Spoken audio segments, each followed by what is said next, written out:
विश्व रत्न बोधिसत्व डॉक्टर बाबा साहब अम्बेडकर और जिन जिन महापुरुषों ने और महानायिकाओं ने हमारे हक और अधिकार की लड़ाई लड़ी, उन सभी महापुरुषों को और महानायिकाओं को मैं त्रिवार नमन करता हूं, वंदन करता हूं। आज के मिशन जय भीम के माध्यम से विशाल राष्ट्रीय बौद्ध सम्मेलन में उपस्थित वंदनीय भिक्षुगण जो इस मंच पर उपस्थित है, मंच पर उपस्थित सभी मान्यवर और यहाँ पर उपस्थित सभी मेरे भाइयों को, बहनों को और माताओं को राजरत्न अम्बेडकर की ओर से जय भीम। आज हम लोग राजस्थान की जयपुर की धरती पर बौद्ध सम्मेलन कर रहे हैं। पूरे देश भर में आज कम से कम 100 ऐसे कार्यक्रम चल रहे हैं पूरे देश भर में। मैं डेली 10 से 15 कार्यक्रमों को इनकार करता हूं कि मैं नहीं आ पाऊंगा। आज भी ये पिछले हफ्ते में 7वां 8वां मेरा ये धम्म परिषद का कार्यक्रम कि इतने बड़े पैमाने पर पूरे भारत में बौद्ध धर्म के प्रचार और प्रसार के सम्मेलन पूरे भारत में हो रहे हैं, बड़े पैमाने पर हो रहे हैं। आज की इस तारीख को, क्योंकि राजेंद्र पाल गौतम जी का मुझे फोन आया था कि ये कार्यक्रम की ये तारीख है, लगभग 2 महीने पहले से हमने ये तारीख रिजर्व रखी हुई थी, इसलिए मैं आज इस कार्यक्रम में आया। तो आज के दिन पूरे भारत में इतनी बड़ी पैमाने पर धम्म परिषद हो रही है, लेकिन ईमानदारी से मुझे बताओ, इतनी बड़ी पैमाने पर बौद्ध धर्म के परिषद होने के बावजूद भी क्या भारत में बौद्ध धर्म बढ़ रहा है? अपने आप से पूछो, मुझे मत बताओ। क्या बौद्ध धर्म फैल रहा है? इतनी बड़ी मात्राओं में बौद्ध धर्म के परिषद हो रहे हैं, इतनी बड़ी मात्राओं में बौद्ध धर्म के संस्थाएं बनी हुई है, इतनी बड़ी मात्राओं में बौद्ध धर्म के प्रचार और प्रसार के कार्यक्रम हो रहे हैं, लेकिन फिर भी भारत में बौद्ध धर्म बढ़ नहीं रहा। इसका मतलब हम कहीं ना कहीं गलती कर रहे हैं, कहीं ना कहीं हमसे चूक हो रही है। बल्कि मैं ये देखता हूं, जब इलेक्शंस आ रही होती है तो धम्म के परिषद की संख्या बढ़नी शुरू हो जाती है। कांग्रेस वाले भी बुद्ध पर सम्मेलन चलाने लग जाते हैं, बीजेपी वाले भी बौद्ध सम्मेलन लगाने शुरू हो जाते हैं। बौद्ध सम्मेलन के माध्यम से बौद्ध धर्म तो नहीं बढ़ रहा, लेकिन उनकी पार्टियां बहुत बढ़ रही है, उनके नेता बढ़ रहे हैं, उनके उम्मीदवार संसद में जा रहे हैं, एमएलए बन रहे हैं, विधानसभाओं में जा रहे हैं। क्यों? क्योंकि हम कहीं ना कहीं बाबा साहब अम्बेडकर जी ने दिए हुए धर्म का हेतु भूलते जा रहे हैं कि बाबा साहब ने हमें बौद्ध क्यों बनाया, हमारी वजह क्या है बौद्ध बनने की।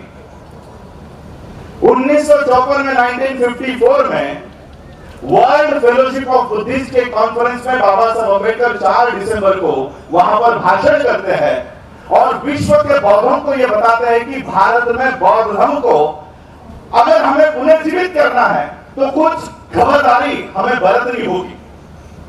हमें भारत में बुद्ध की मेडिटेशन और बुद्ध के अभिधम्मा के मेडिटेशन, विपश्यना, अभिधम्मा, हमें बुद्ध के इस मैसेज को भारत के लोगों के सामने प्रस्तुत नहीं करना। अगर हम इस तरह का मैसेज भारत के लोगों के सामने बुद्ध का अगर प्रस्तुत करते हैं तो वो हमारे हेतु के लिए हानिकारक होगा। तो बाबा साहब का हेतु क्या है?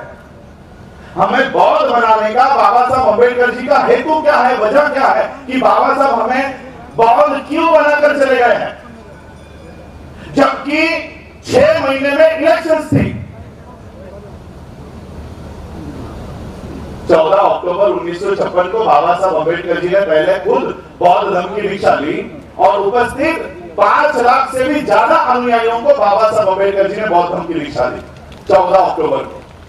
उस तारीख को बाबा साहब अम्बेडकर बौद्ध ना बने, इसलिए बाबा साहब के कार्यकर्ता बाबा साहब से विनती कर रहे थे, बाबा साहब जनवरी फरवरी में इलेक्शंस आने वाली है, 1957 की इलेक्शन होने वाली है। अगर आज हम हिंदू धर्म छोड़ देते हो तो 1957 के इलेक्शंस में हिंदुओं के वोट हमें नहीं मिलेंगे। इसलिए बौद्ध धर्म की दीक्षा ना ले, इसलिए बाबा साहब के कार्यकर्ता बाबा साहब से विनती कर रहे थे। आज का हमारा कोई नेता होता तो हिंदुओं के वोट पाने के लिए वो शायद बौद्ध धर्म के कार्यक्रम या बौद्ध दीक्षा को टाल देता। हमारे नेता हिंदुओं के वोट लेने के लिए अब मंदिरों में भी जा रहे हैं। मंदिरों में दिख रहे हैं आपको हिंदुओं के वोट मिले। इसलिए ईमानदारी से बताओ कितने हिंदुओं के वोट मिलते हैं हम लोगों को? उनके मंदिरों में जाने के बावजूद एक वोट आपके झोली में नहीं आता। 10 मिनट 5 उनके एक वोट नहीं मिलते। बाबा साहब अम्बेडकर जी को यही विनती कर दी गई कि आप हिंदू धर्म का त्याग ना करें। 1957 की इलेक्शन आने वाली है। बाबा साहब ने क्या कहा पता है? लिखित है ये सारा। बाबा साहब कहते हैं तुम लोगों में से कोई भी मेरे साथ नहीं आया तब भी चलेगा, हम दोनों पति और पत्नी जाकर बौद्ध धर्म की दीक्षा लेंगे। कोई नहीं आया तो भी चलेगा मेरे पीछे। क्या हेतु था, क्या वजह थी? बाबा साहब अम्बेडकर हमें जाते जाते बुद्ध की शरण में लेके गए। क्यों? अपनी राजनीति को भी दांव पर लगाकर। क्यों गए पता है? क्योंकि बाबा साहब को यह अंदेशा हो गया था कि 1950 में लागू हुआ संविधान ये हमारे हक में नहीं चलाएंगे। ये बाबा साहब को पता चल चुका था। जिस महामानव ने संविधान निर्माण करने के लिए इतना संघर्ष किया, कांग्रेस के लोग बाबा साहब अम्बेडकर जी को संविधान सभा में आने नहीं देना चाहते थे, फिर भी बाबा साहब संघर्ष करके उस संविधान सभा में गए, संविधान निर्माण किया और देते समय कहते हैं कि संविधान कितना भी अच्छा क्यों ना हो, इसको लागू करने वाले लोग अगर गलत है तो संविधान तुम्हारे किसी काम का नहीं होगा।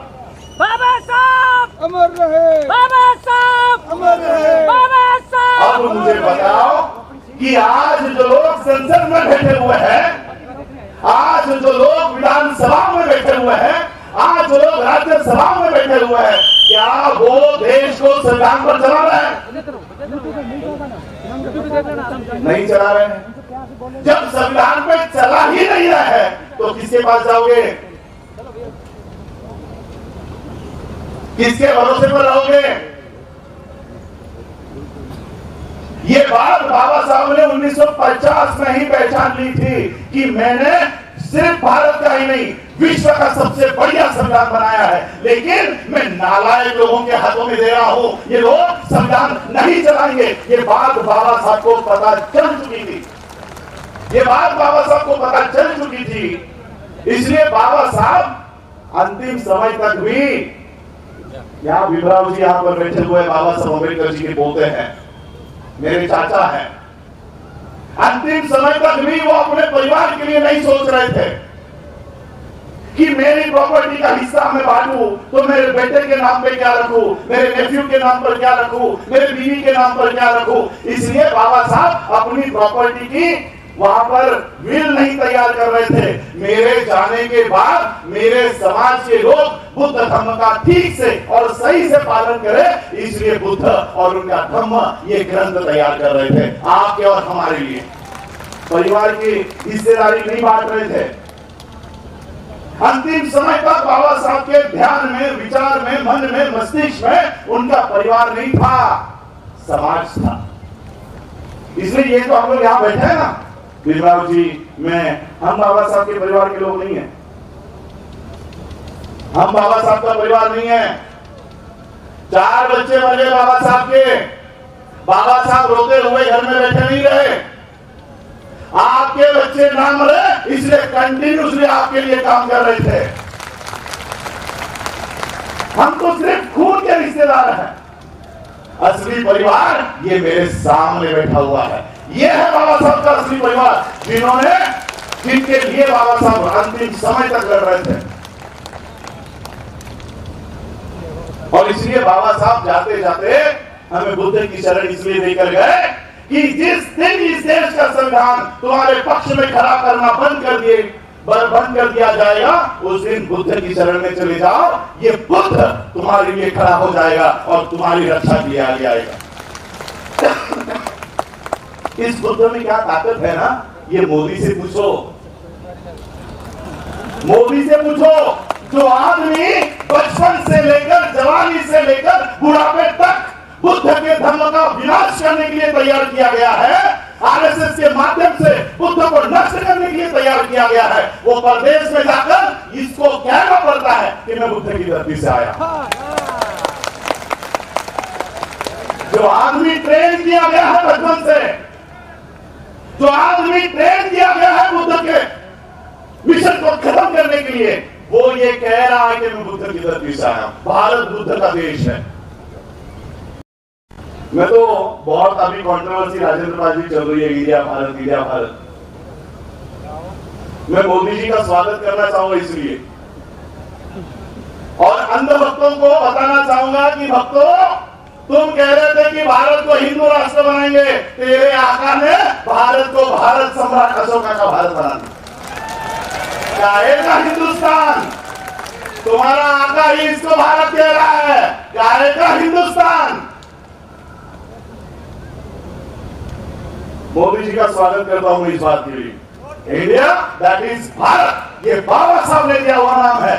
मैं मोदी जी का, सुप्रीम कोर्ट का, राज्यसभा का और सबसे विनती करना चाहूंगा, अब मोदी जी ने इसको भारत नाम दिया है, हिंदुस्तान इसको बोलने का, इसको गाली देने का काम किया तो सबसे पहले एफआईआर हम लोग करेंगे।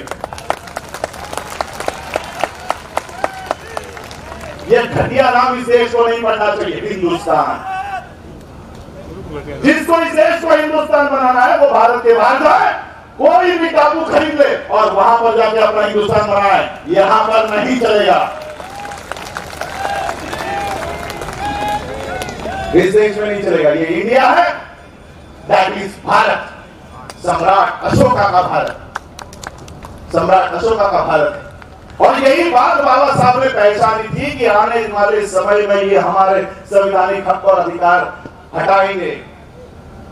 कई सारे लोग बाबा साहब से विनती कर रहे थे कि बौद्ध मत बनो।